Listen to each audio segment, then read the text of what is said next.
There are several countries in the world that dominate certain sports.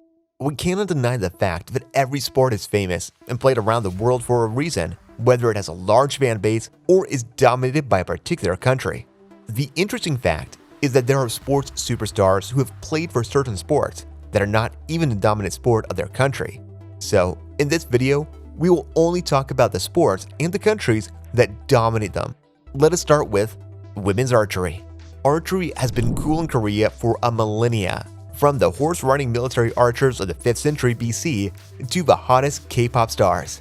In 2018, there were more elite archers in South Korea than anywhere else in the world, according to the sport's governing body. Fittingly, the country has more Olympic medals in archery, 39, than any other country, including all 4 gold medals from Rio 2016.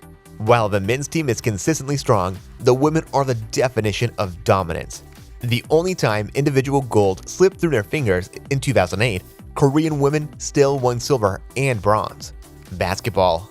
When physical education teacher James Naismith established the rules for the sport of basketball in 1891, he simply wanted to give his students a game to play when the weather in New England was too bad for baseball and soccer. In the end, he gave the United States a sport that it would play well into the 21st century. The only time either U.S. team did not win a medal since basketball was added to the Olympic program in 1936 for men and 1976 for women was during the U.S. boycott of the 1980 Moscow Games. However, the growing popularity of basketball around the world has made the competition even spicier. Nigeria and Australia stunned the men's team in pre-Olympic test matches this month. Judo. Judo traces its roots to the ancient samurai hand-fighting art of jiu-jitsu. In the late 19th century, martial arts scholar Jigoro Kano adopted the methods of jiu-jitsu to create a competitive sport, adding positive philosophical principles and omitting life-and-death combat. Judo emphasizes intelligence and technique over muscle power and incorporates principles such as respecting your opponent even when you are throwing them around the mat. Each country can only be represented by 1 athlete per weight class, yet Japanese athletes have won medals in at least half of the weight classes in every Olympics they have participated in since the sport's debut in the 1964 Tokyo Games. Table tennis. Table tennis originated in England in the late 19th century as an after-dinner game for bored Victorian citizens and became popular in China in the early 1900s. By the time it was added to the Olympic program in 1988, table tennis was already considered China's unofficial national sport. After China won individual medals in 2008, countries were limited to 2 athletes in each individual event, so at least bronze was up for grabs. China has so many Olympic-level table tennis players that it exports them. At least 44 of the 172 table tennis players at the Rio Games were born in China, the New York Times reported. Artistic swimming. Besides Russia, 2 other countries have won gold in so-called synchronized swimming, but Canada last did it in 1992 and the United States in 1996. Since then, it has been Russia exclusively. The country's choreographers draw Russia's long ballet tradition for this discipline, which is essentially costume dance and gymnastics in water more than 3 meters deep. Duet favorites Svetlana Romashina and Svetlana Kolesnichenko won the 2019 World Championships with a routine to the Japanese song Fantastic Tokyo that likely would have endeared them to the home crowd at the Olympics had there been a home crowd. Romashina, who had won 5 gold medals, complained in a FINA interview about the bad manners of people who assume they will win again. Sometimes the media ask how we'll spend our prize money before the competition start. Men's obstacle course.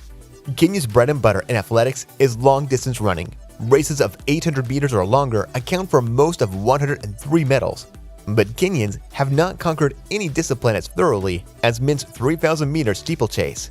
In the early days, it seemed Finland might be a perennial contender in this discipline, winning 8 medals by 1936. Other European countries won a few as well.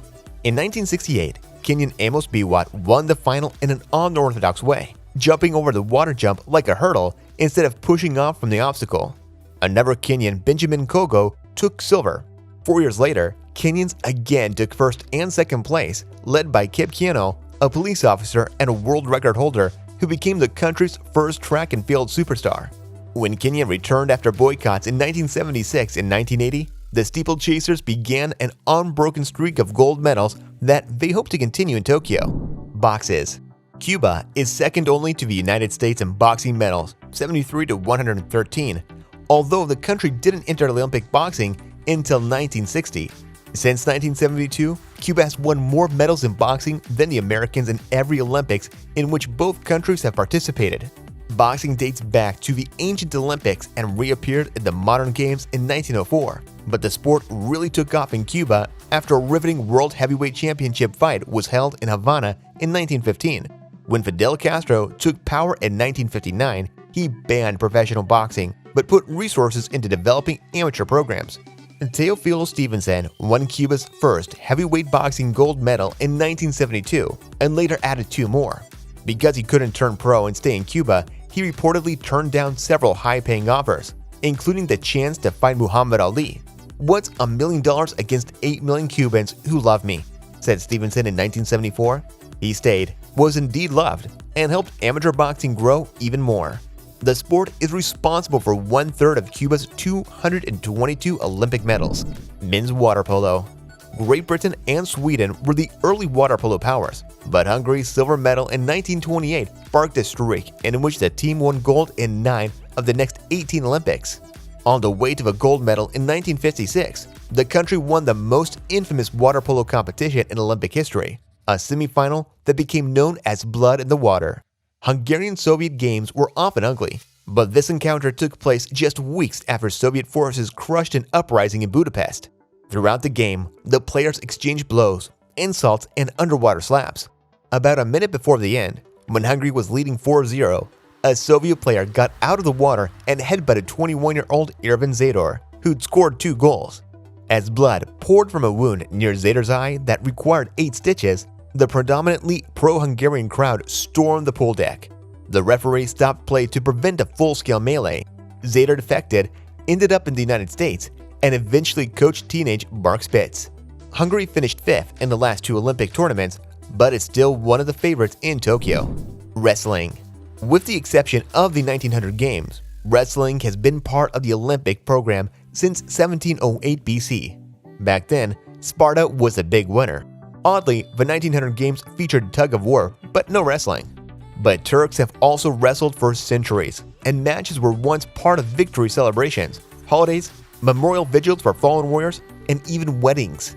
The national sport is oil wrestling, in which shirtless participants in leather pants are smeared with oil to make grappling more difficult.